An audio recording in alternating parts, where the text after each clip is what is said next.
Hello అండి అందరికీ good morning. నేనైతే మమ్మీ వాళ్ళ ఇంటికి వచ్చాను. ఇక్కడ మొత్తం బట్టలు సర్దుతున్నారు. తీసుకెళ్ళేటి ఇవన్నీ నిన్న కొన్నావా అమ్మ? ఇవన్నీ ఎట్లా పెడతావు మధు? పెద్ద బ్యాగ్ చూసి అందులో వేసి చేయాలి. ఏమేమి తీసుకున్నావు మధు? పాలకూర, టమాటా, వంకాయ, కొత్తిమీర అన్నీ ఇక్కడే కొంది మా అమ్మ. అమ్మది కన్నా ఇది కదా.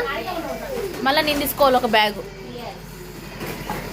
రొయ్యల కూర నేనే వండుతున్నాను. వచ్చేదాకా వంట చేయలేదు వాళ్ళు, నాతో చేపిద్దామని. ప్రాన్స్ నేను స్పెషలిస్ట్ ఇందులో.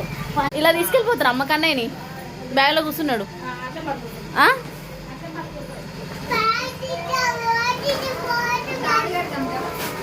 వీడియో కాల్లో బిడ్డకి చూపిస్తుంది. ఏంటి ఎప్పుడు చేసినావు అమ్మ అవి?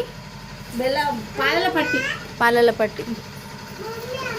వీడియో కాల్లో పొద్దున్న లేచినప్పటి నుంచి వీడియో కాల్లోనే ఉంటారు నైట్ వరకు. అంతే కదమ్మా మీరు?